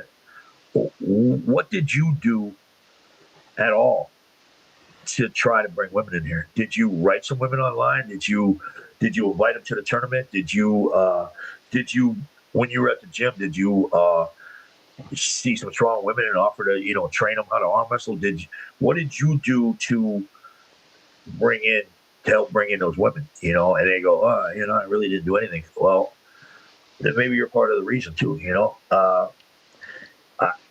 can only go, we can do so much to try to bring them in. We can invite them, we can do this, we can do that. But if you're seeing that in a division, then, maybe help out a little bit. You want more women? My wife, when we get to, here I go, my wife again. My wife, if you remember my wife, my wife is, my wife will write arm wrestlers prior to a tournament and invite them. And, are you coming? Hey, you're going to come out to Keystone. You're going to come out to New York State. She'll write them. And because she knows that if she don't put a little effort in, she might not see that many women coming. And she wants the best women to show up. She wants them to be there. She wants to compete on that level with everybody, So she puts the effort in, And for people that step back and say, shit, I ain't going there no more. I just had a guy complaining to me about the Nationals because there wasn't enough Masters. And I'm like, you know what?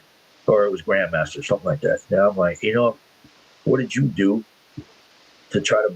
Did you talk to any of these guys? Hey, yeah. Did you go to the old folks' home and get these fuckers to come out? Exactly. Get them out of the wheelchairs and put them in there. Yeah. So. No, but like you said, we're all. You got to self promote. That yes. You think Kobe, Michael Jordan, they all did it, right? Yeah. You got to get fans. You got to get paid to do it. But yeah. You know what I'll do is I'll go to the bar or I'll go out. And I won't ready to go, but I'll just hold guys, and then I'll let them pin me. And I'm like, dude, you should come to practice. You should come to a tournament. And then you're nice to them at the practice, and then you let them go to a tournament. And that's the bait and switch because they win, they feel good, and then they get their asses kicked by some random guy, and they're like, fuck that guy. And I'm like, yeah, you got to train. Now you got to work harder. Yeah.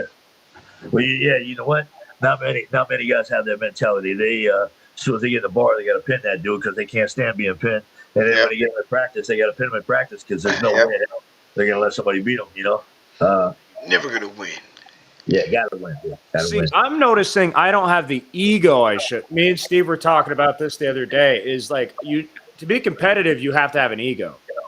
I'd like to think so. That's why we do this. You want to be the winner. I've been going to. This is an individual sport. It's not a team sport. Okay. We know that, but and to be on top, you have to have some level of selfishness, a little bit. You have to. You can't go to these practice. If you're training for something, and believe me, I won't mention her name again, but there's somebody that likes to go to these practices, and the ladies or even some of the guys will come on and say, "Hey, what do you do for this? What do you do for that? What can you help me with this? Can you help me with that?" And she'll spend an hour and a half helping these people do things, and she's not taking care of herself first. I have to get on her to say, listen, get your time in. Tell these people, listen, no problem. No problem. I'll help you with whatever you need. I need to get my time in first, though, because I'm training for this event coming up. And it's hard to, it's hard to get her out of that sometimes, but I watch it all. I purposely watch it now all the time. And I have to tell her, listen, get your time in, and then you can stand over here and help somebody with this, but there has to be that little level of selfishness for you to take care of, get yourself taken care of, Oh yeah. Yeah. Wholeheartedly. You got to take care of yourself first. Yeah. Usually these guys, though, their level of selfishness is like, Oh yeah, dude. I know what you're talking about. I went and saw Steve a couple months ago, and he just kept flashing me on the table. And I was like, dude, I thought we were practice pulling. And he's like, nah, dude, you suck. He tries to do that to me all the time, and then Michelle steps up and beats his ass. So nothing I can do about it, man. Hey, at least you're getting beat by a world champion. I got beat by a light-skinned guy that can't do 40 push-ups. Yeah. I mean, I was flashing like fucking. Steve's tired as hell, man. I'm so exhausted right now. I'm so tired. Yeah, I'm having a good time, dude. It's been a minute. I love talking to James. Steve's all right. I can't believe you guys kept me on this damn long. Well, dude, there's this one thing about my wife. I knew it was going to come up. Hey, you want? What do we got?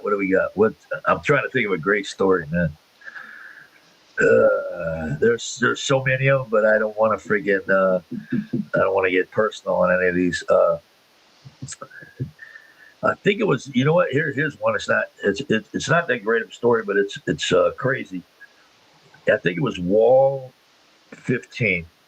The first time we went out to Vegas, and they had the pros and the amateurs together. No.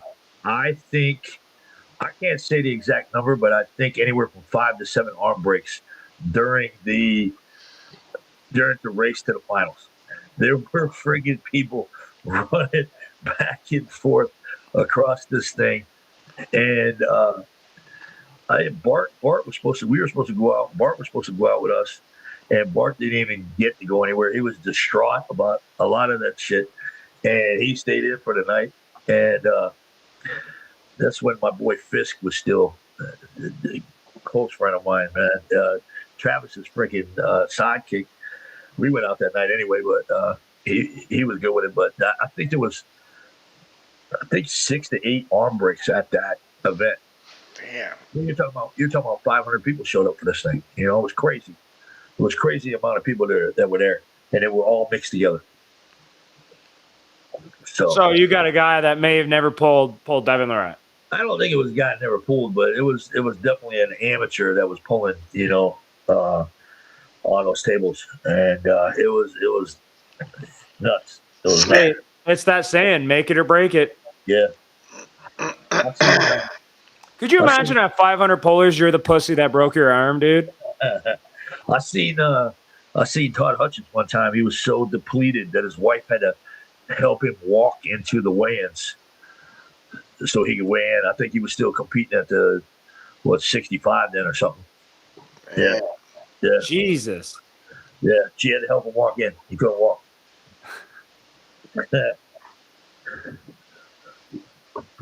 Dude, you know what? Like, not to be rude, but I think about it all the time. That it's not cheating because I don't know, and it's probably terrible. But when I realized Bob Brown weighs 176, I was like, how in the fuck does that guy weigh 176? And then I saw a video one day of him walking around with a prosthetic. I went, oh, that's how he does it. Yeah, I wonder how much that weighs. I don't know myself, man. I just talked to him about that. I just talked to him after the weekend online. I talk to him once in a while, not too often though. Yeah, because he had that seminar say that we did the nationals, and I know what a selfish prick.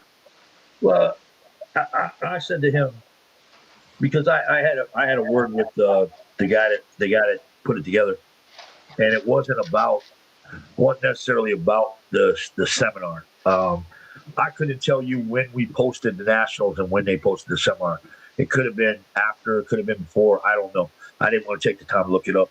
It wasn't so much the seminar, just it was other actions, and Bob. I think Bob thought that I was pissy with the seminar. I mean, I wasn't happy with it, but it it had nothing to do with the whole situation that I had with the guy that put it together. And the seminar wasn't the catalyst in the problem. So he was cool with that. I was cool with it. You know, he yeah, I've done things with him a little bit here and there over the years. So I don't know if there's too many people I haven't worked with across the country. I don't think there's too many. So, and I'd like to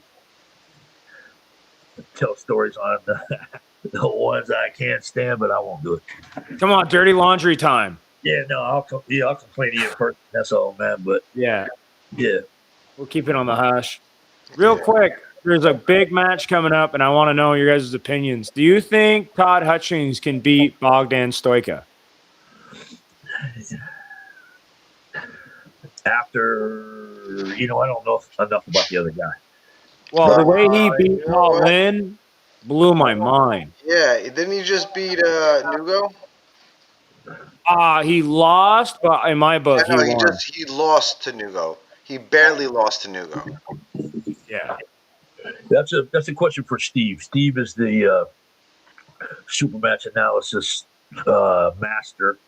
I was gonna say honestly, that match is I think a really good match, but for some reason did Nugo pull? I don't think Nugo pulled Todd. I think I think it's a really good match, man. I want Hutchings to win, but I'm just so scared with this Bogdan dude. Yeah, The I way know, and he hits so hard. And he's so versatile. The way he could top roll, then go to a hook, and then come back halfway through the match. Not only that, but he's so diverse, man. So he can go into a hook and he can top roll, he can press. He's just so good everywhere. It's pretty amazing what Todd's accomplished at his age. Oh, Todd's an inspiration, I think, to anyone that wants to be an arm wrestler. The way I look at it right now, I'm like, okay, I'm 27. Yeah. That means I got at least 20 plus more years to be great. He's 59. Yeah. Yeah, I just ran into him down in when Kenny Smith had that practice in Maryland. Not the last one before that. Todd was down there, and I talked to him a little bit down there.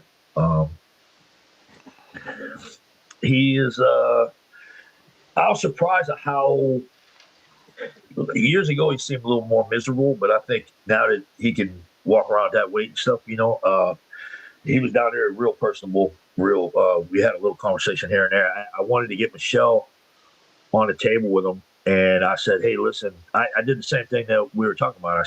When you're done, he was getting ready for a match. Then I think it's that match he lost. I said, when you get done getting your time in, I'd love to. Michelle wants to jump on the table with you. He goes, Michelle don't have to wait. She's on the table with me now. Michelle don't have to wait, and then and they invited us over to Ohio, but we never made it over because she got that shoulder surgery. So, but he was a good guy. I think it's going to be a good match, though. Really good match. I need Hutchings to win, or it's going to fuck me up. That top roll is disgusting. Stoika's top roll is fucking disgusting. Yeah. I got a question. I've seen a lot of hate, and you guys are both promoters. You see how they got Auden Lorette and Jeremy Parker on the prelims? You know what? I don't think it's such a good match for Jeremy, especially right now. Just lost to Logan, and I mean, I was almost thinking like that Logan could have or should have got that shot maybe since he Is that won Arkansas? that Is that match. Arkansas? Is that match in Arkansas? Is that Yep, at Little Yeah, Rock. so I get it because he's from Arkansas. You know, I mean, don't get me wrong, and I like Jeremy. Right, and he's Michael Todd's protege, and you Yeah. got Devin Lorette's son, Auden, Yeah. and he's a pretty good puller. He does get views on YouTube. He I think does. that's what I'm it. not saying nothing to take away from. I'm just saying that if we're trying to make a better match to put together, I'm just saying that I could see different things. Yeah, but Well, what sport doesn't that happen in? You know, it's everybody. How many times you hear it? It's not what you know, it's who you know. Of Uh, course, 100%. it I happens. get it. But I is get it. he? And don't get me wrong, they couldn't have picked a better person for that spot right now.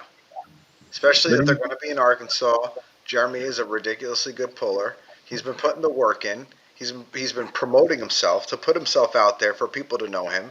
And from what I've known him, he's a likable guy. So I mean that's a good decision. It's just that I just don't think he's on Auden's level. I think this is he going might to not be be, a but blowout, he's at a level 3-0, that easy win for Auden. he might not be, but he's at least at a level that you can accept that he's there in that match. You know what I'm saying? It's not so extreme or that he is nowhere near that.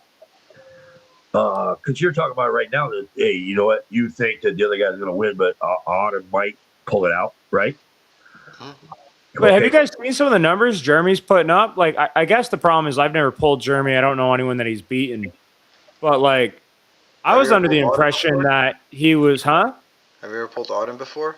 No, I'd like to pull Auden. Seeing Auden lose to Bill Sinks made me think, oh, I would definitely like to pull Auden.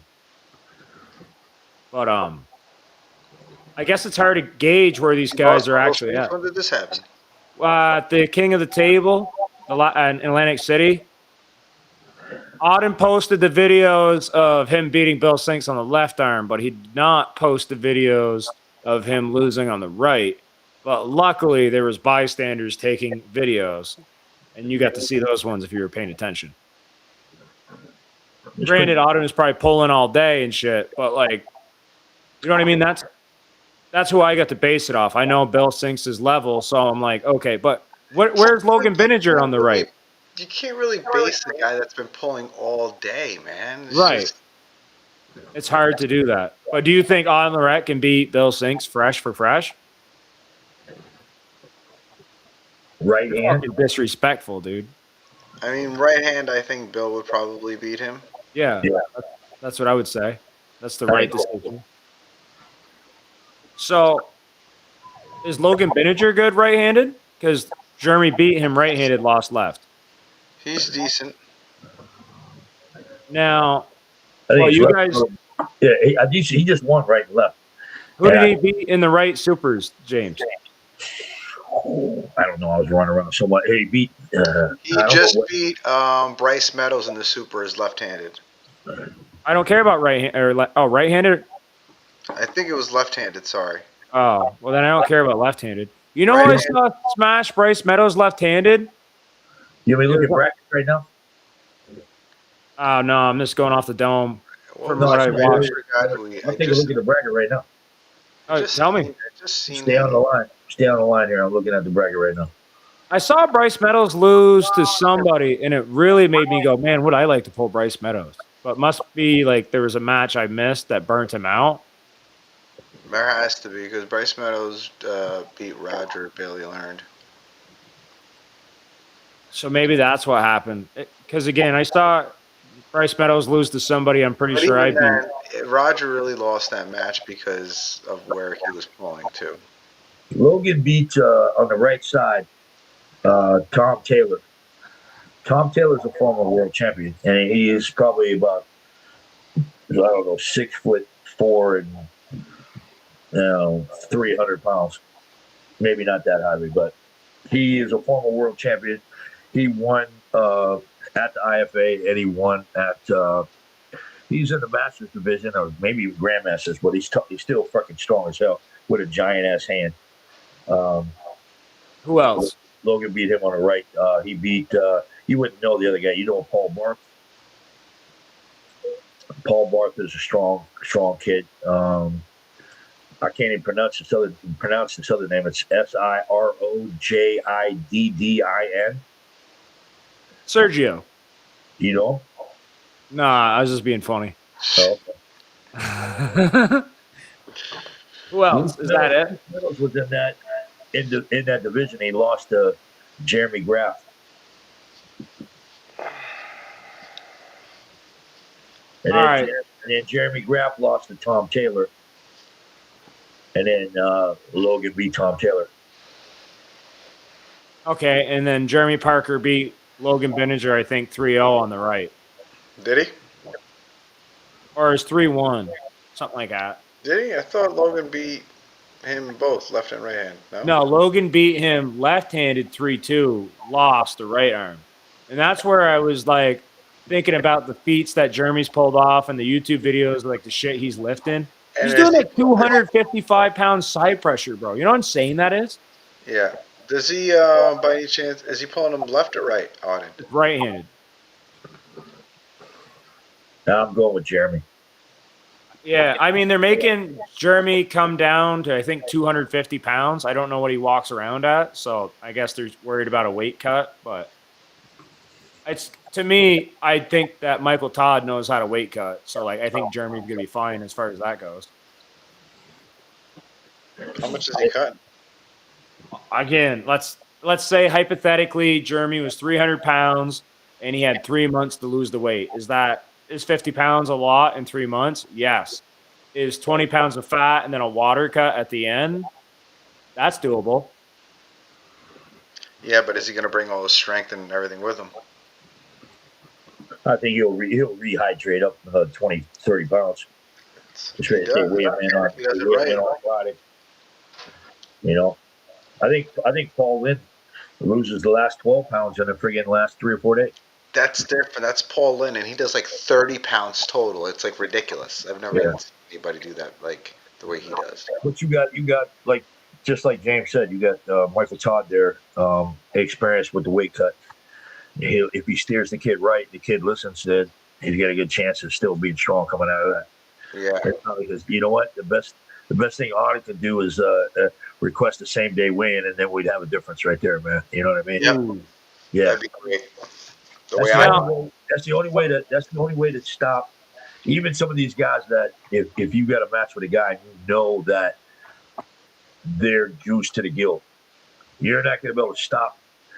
You're not going to be able to stop that rocket fuel. But what you can do is you can do a same day weigh-in, especially if you got to have him coming down, and that doesn't give him the ability to get back, or her the ability to get back to, because we've looked at a few that. You come about 25 pounds, they're going to come down 25 pounds. Just don't give them the ability to go back up on a Friday and go back up on Saturday. So now you got the rocket fuel and the extra weight. Forget it, Well, that's why I think a lot of guys hate about Steve's events and the super matches is the same day weigh-in. And you watch so many guys freak out. You know how many guys I've seen miss weight? So many guys miss weight. Well, we were talking about, who was I talking about? I was just talking about that with somebody the other day.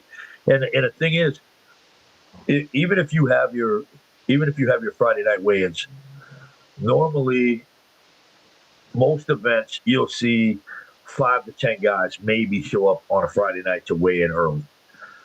But if you put on the event page that you're doing same day weigh-ins, you'll have 75 guys writing you hate mail that you're having same day weigh-ins, even though only 5 to 10 actually show up for the Friday night weigh-in. You know what I mean? It's but to be fair, those guys will show up. 2 people since bitch about the same day weigh-ins. That's about it. Name drop. Who are they? No, I'm just saying you're a fag, James. Because you're like, everybody hates that, but shut your fucking fat face, you fucking. You're just mad because I've never missed weight, and every guy you had me pull missed weight. Oh, that's my problem? And I told them that they don't have to pull you, or you don't have to pull them, and they can automatically not pull you. And you were like, no, I'll pull them. Just listen, the reason we watch a movie is for the drama, so I need people to understand why it happened. I'd love to do same day weigh-ins at all the events. I just know I'll have a freaking serious freaking mutiny afterwards. And again, the mutiny is 75 guys when only 5 guys show up to pre-weigh. I try to Yeah, do but this. I like that idea though, because then you got these guys like what were we talking about? Like You don't have to name names. If you take a division, say you're we'll say what? Give me a 54. You take your 54 division. You got 10 guys in that 54 division. It's been my experience that 5 of those guys are 54s. Okay. 2 of them are 62 to 65. Okay. So now you're up to 7. 2 of those guys might be closer to 170. And then you got 1 guy that's 185 pounds. So you want your true 154 same day weigh-in, because that 180 guy's not gonna be able to come down and rehydrate up. He's gonna feel like shit body wise. He's not gonna be able to rehydrate up. And I love the fact that now I got a true 154 division, because they can't do that. Right. So but every time I've tried in the past, the only ones I get away with new weight when I do the new weight events. And let me tell you something too. The guys that missed weight always lost. is that like 100%? Or is that a Think so. bullshit From fact? what I'm thinking about it right now, almost every single person that missed weight lost. I can't think of anybody that missed weight. And oh yeah, no. You know what? One person did. Did you have them weigh in the next day? Did you have them weigh in the next day again? Same day weigh-ins. It was the same day. Oh, same day, yeah. So Dude, I have motherfuckers show up and say we're gonna make the weight anyway.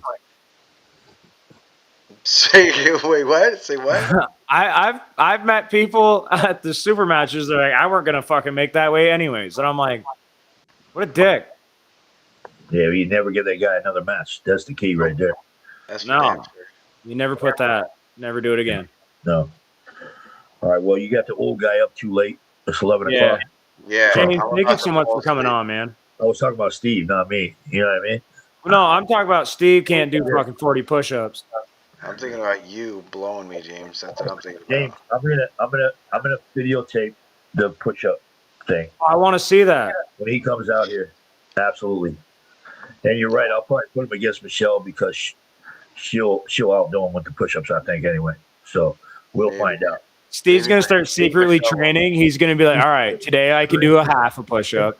Tomorrow, a 3/4 push-up. And we're just gonna work from there. Weekend. He was supposed to come out this weekend. Now he's gonna delay that shit for about a month and a half until the push-ups are. He'll come out here and do 100 push-ups. Steve, like, how many push-ups can you actually do? Man, you were closing. How many times you were like, oh, let me think about if I'm gonna work tomorrow. I was waiting for you to say something. No, your ideas about coming out, like, it was a little too long to hang together at that one point. You know what I mean? It's like, oh, I don't know if I'm gonna work. I Or was if thinking I'm of a short gonna stay turnaround. I was home. thinking of a real short turnaround. You know what I mean? I don't know. But yeah, you're right. It's been too long. You guys gonna go to a spin class? That's what you guys should do. Go to a spin class because Steve can't do push-ups. Yeah. He's actually. Did he tell you what he's doing? Huh? Did he tell you what he's doing? What is he doing? He's doing a little part-time work in my field. So I've been helping him out. Oh, Yeah. I've been calling Steve Robin. If you get what I'm talking about. He's been doing a little bit. So he was going to come out. We were going to do some extra training on the side. Oh, dude. Yeah.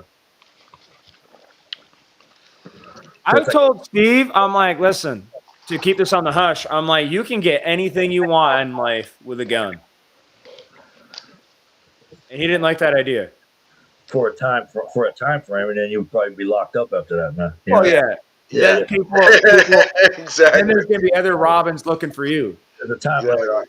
There's a time limit on that profession right there. Yeah. But yeah, James, thanks for coming on, man. Thanks No for problem, being bro. Thank you for having me. Not you, dude. Next time you're not even coming on. I'm gonna make sure you're blocked. Next time, I'm not even going to invite you, bro. Yeah. Me and James will come on. Yeah. Yeah, he offered. He Yeah, wanted to. James Reed, thanks for coming on, man, and thanks for always helping me out with everything. So I appreciate you, brother. No, it's no problem, man. No problem. Thank you. Either one of you guys need some. I like both of you.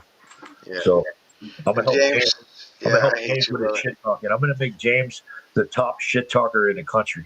Yeah, I know. I know that's gonna be You fantastic. have to. You I've have to. changed. I'm in remission. Yeah, Yeah. your next match, we're gonna get together and we're gonna come up with something cool as shit to put out for you know what I mean, for shit talking online, respectful shit talking. The shit talking menace shit talker. Yeah, yes. Hey, do you know Nirvana, James? The group. Yeah, the band. Yeah. You know that song?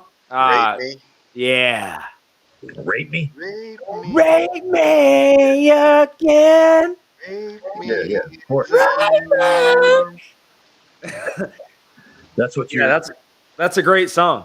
Yeah, yeah.